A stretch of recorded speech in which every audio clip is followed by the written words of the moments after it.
just present to you my research. I'm also doing a master's degree. I'm doing a program which is called an individualized multidisciplinary degree, because I'm working between the education department and the music department and the new media department to some degree as well.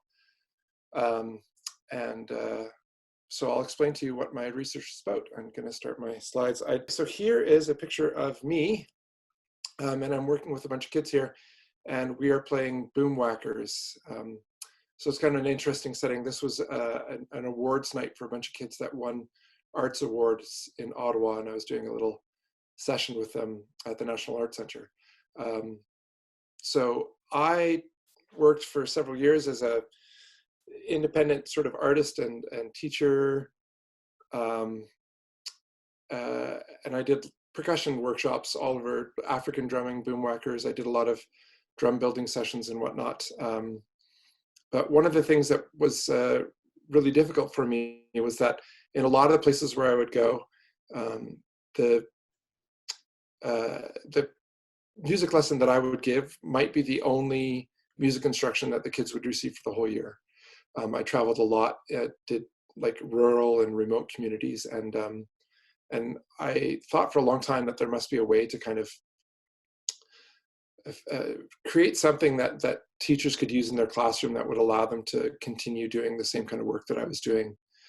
I remember distinctly one day I was in a class, I was in a school, and the teacher put on Just Dance, the video game for the kids at the beginning of the day, and like for 15 minutes they just like all looked at the screen and like did Just Dance together, and they laughed and got some music and got some exercise, and I thought, yeah, this is what we need to do for music education. We need to have something that's like quick and easy and get kids making music. So that's how the brainchild of the project started. So I'm developing some software, which is really interesting because I'm not a software guy at all. I'm a musician. I've never really worked in the field of computers or programming until this year. And Georg, who's my supervisor, had the very good advice to start me with processing. And I don't know if anybody's familiar with processing, but it's a computer language which was designed and written specifically so that artists could get into creating interactive work. It's very straightforward, very easy program to understand. This is the original processing logo. It's now in the third version, so this is P3. What's interesting about processing is it's often referred to as P5, because when the website first went online, processing with S's was taken as a website name, so they chose processing with fives. So P5 is just kind of the name that stuck for that programming language. So then somebody took the processing language and they ported it into a web-based sort of version of the program called P5JS. So what that does is it takes the processing language and it ties it in with JavaScript so that your sketches and the projects that you're making and processing can be shown on the web. So you can find out a lot more about that at p5js.org. And one of the things that they have there is an online editor, so that you can basically just, in this part of the window, you can write your code and then preview it, and I'll be showing you that in a minute.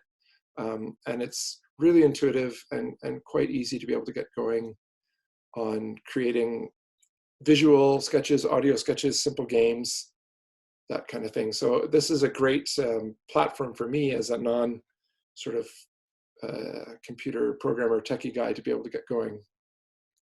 So I started working with processing in end of September, early October last year. Georg also sort of put me, how would I say this, kind of connected me with this web channel on YouTube called The Audio Programmer. And I worked through these excellent tutorials. So if anybody's interested in just understanding a little bit about how web audio works, look up this series of tutorials by The Audio Programmer. by Dan Trampt, who's a professor in Rochester. So Dan, and through his tutorials, allowed me to get my first kind of audio thing going. I'm just going to escape this for a sec and show you the very first thing I made with Dan's help. So if everybody's still there, I can't see anything, so we're good. Yeah, okay, so beg your pardon, give me a second. So this was the very first program I made, and it's a very simple drum looping machine.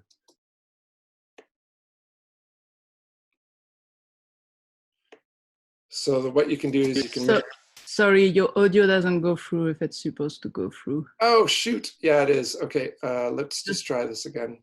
Maybe you need to unshare and reshare with the computer. Yeah. Yeah, let's try that again here. Share computer sound. Sorry about that. Okay, so here is the drum machine again. So a little slider to control the volume, and then it's just a simple matter of adding or subtracting the notes. So it's a lot of fun to play around with. And that was one of my very first programming projects. So that eventually led to this project, which is a looping software, very much like the drum machine, but that can be used with boom whackers to create boom whacker sequences.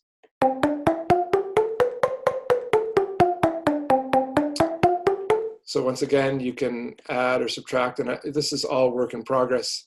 I just added these buttons so that you can delete entire lines easier.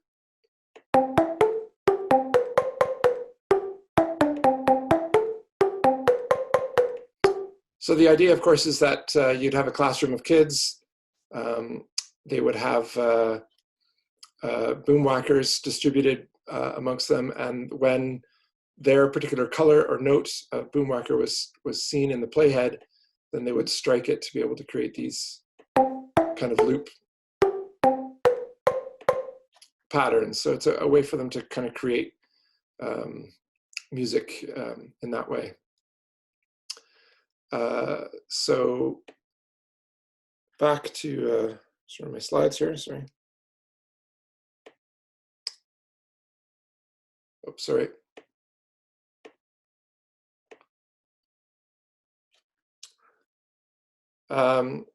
So then I also did a lot of looking at this fantastic channel on YouTube hosted by Daniel Schiffman. Now, Daniel Schiffman is one of the guys, he's the head of the Processing Foundation. He helped develop the processing language, and he has amazing tutorials, particularly for processing and P5.js. And he also wrote a book called The Nature of Code, and it's about replicating sort of phenomenon in nature through code. It's really fascinating stuff. So these, if you're interested, some great tutorials about a little bit more advanced programming, especially this P5.js sound. So this is a library, P5.js sound is a library that is available to kind of give you a bit more higher interaction with the web API for sound. And so with Daniel's help, and also actually I'll just do one more slide here. I also worked by creating sound fonts and working with sound fonts and converting them into JavaScript code using this program as well. So if anybody is interested in being able to edit and create your own sound fonts, I've been working with this a little bit. It's a fascinating program. It's really, really interesting. So anyway, back to the browser here. So this is the, oops, there we go. Here's the main program that I'm developing, and I found it really interesting that Andy mentioned about Max Matthews' initial research as something that was able to help develop the Guitar Hero and Rock Band kind of games, because that's a big inspiration for what I'm doing as well. So again, an interface with kind of scrolling. There's a bit of a lag there, sorry. So the idea, again, that students... Again, it doesn't go through if it's supposed to have sound. When it did before, so I don't know why. Yeah, I don't know. It didn't come through, eh? It does have sound, so. Okay, because all your examples before came through, so I don't know why it doesn't work. Let's just see if we can. No. Oh, yeah. Back. Do you get sound there or not? Yes, yes, we do. Okay, good. All right.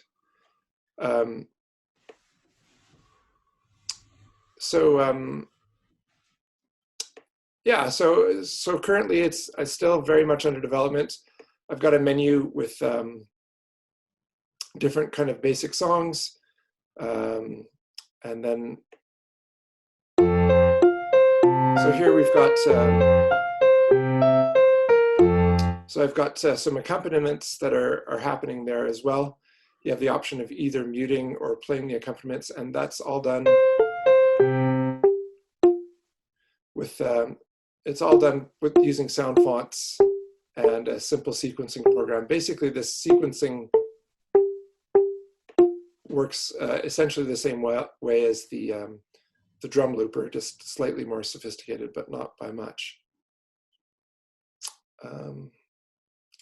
Yeah, so I haven't been really keeping track of time. I had initially hoped, sorry, I'm just going to go back here.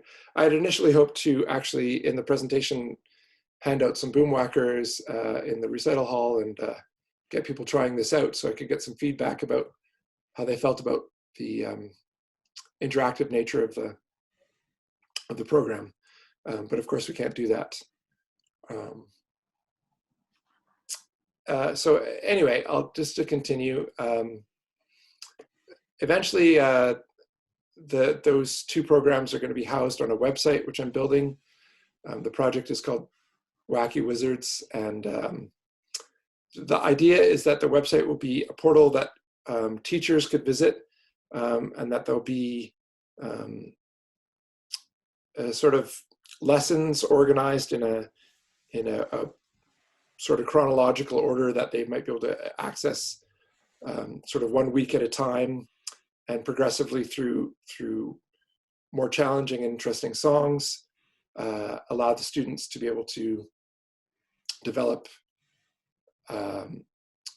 more musical skills. And my whole kind of philosophy behind the teaching is that I think it's better to get kids making music first, and then once they're making music, then kind of back up and explain to them what the principles and the theory about what they're doing is. Talk about melody, talk about rhythm and beat and tempo and dynamics and all these things, but have the music kind of be fun and have it come out first. And another one of my big kind of philosophies, my teaching philosophies behind this is that I want to see music education moving more towards what we call a game-based learning, so that the same kind of things that motivate people to want to play video games for a long time and excel at them and work at them can be applied in a music education context. So for example, with video games, there's always a very quick feedback. When you learn something and you're doing it well, then the feedback loop is almost immediate. There's not like this sort of model of like playing and then you do a test and then you get assessed on the test. Like there's more immediate feedback, and that's really important for staying engaged with learning. And also simple things like creating levels and trying to teach kids in such a way where that you say, okay, well, if you can do this, then you're going to advance to the next level, or you're going to unlock this achievement. And that kind of language really speaks to kids today, and helps them to kind of be motivated to learn. So yeah, I guess that's about as much as I wanted to say. I was hoping to have some time for questions and comments as well. So.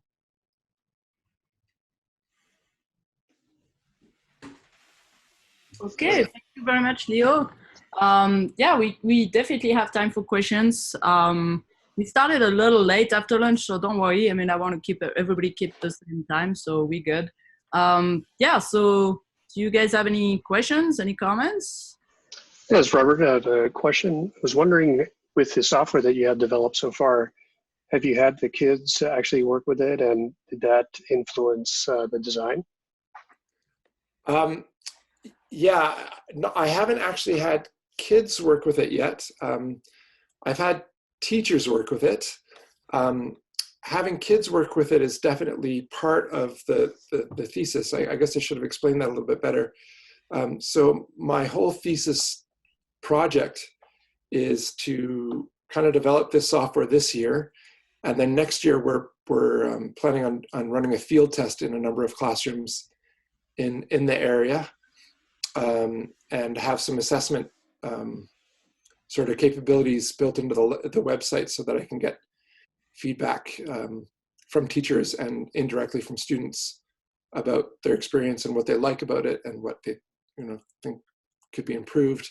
The problem with getting into any kind of educational setting, of course, is that if you're doing it as a research project, there's a number of hoops that you have to jump through for ethical project reviews and et cetera, et cetera. And of course, these things take time before we can actually get this into a classroom and start working with kids. Okay.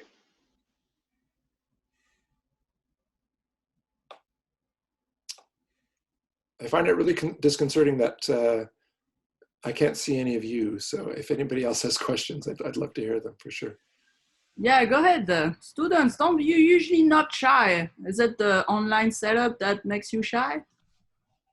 I actually have a question. Go ahead, Leo. I won't turn my video on because I'm not necessarily dressed appropriately for a conference, but oh, it's okay. What? But I teach drums just on the side as like a side gig, and I find that for children, learning like a structured rhythm is very difficult for them. It's really easy to just kind of whack away at things and make a lot of noise. So I really found your programs like quite interesting, especially like the beat making one. And I think that's a good way for kids to maybe express their creativity with like kind of a bit more structure in the rhythm, because it's not like you can just create chaos with that. It's very structured. So I think that's very cool, and I think it would be useful. Do you plan on developing something similar to your melody Guitar Hero-esque kind of one, but maybe with just like rhythm and percussion instruments? Or yeah, are you talking about sorry, are you talking about this one?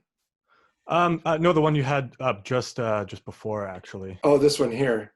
Yeah, I guess as well as the other one that you showed there. That has like the 16 beat sequencer. Yeah. Yeah, one of the things that I'm kind of hopeful for with this kind of idea or approach is that I could see it being used in not just percussion settings, but something that might be helpful is, like, I know a lot of schools still use ORF instruments, the kind of simple xylophones that you probably remember from your elementary school classroom. And it could be applied to ORF instruments. It could be applied to sort of a mixed bag of percussion. You could have one ball which could be for a hand drum, another ball which could be for like a shaker, changing the shapes or whatever. I think that there's ways to apply the principles to other real world instruments. What's interesting about the kind of Guitar Hero Rock Band thing is that the instruments that they're using are always sort of simulated or digital instruments, and I've done quite a bit of reading, and there has been some efforts to use the same kind of models with, like, actual tangible physical non-digital instruments, but not a lot. And so I think it's something that could be explored for sure. Yeah, awesome. Yeah, it's great that it's such a versatile program. So yeah, really cool. Thank you. Thank you. Okay, thanks, Carla. Is there any more question? We could take one more.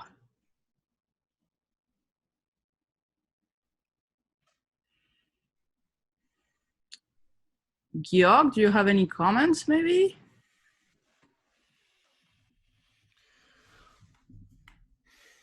I think at this stage it's already quite accomplished, and we've done Leo's done presented to presentations to classroom teachers lately at the SWATCA conference here at the university, and it was interesting to see the reactions of teachers who are not necessarily have the sophisticated training of musicians to suddenly get a tool with which they can start teaching their kids in classrooms. So there was a kind of immediate connection. So I think Leo is on a good track to get a really useful piece of software out there. And the other advantage is that, of course, schools are very difficult territory when it comes to installing software. So the whole idea of having that web-based, remember that this is all running in a browser, in a standard off-the-shelf browser with no kind of add-ons or tweaks.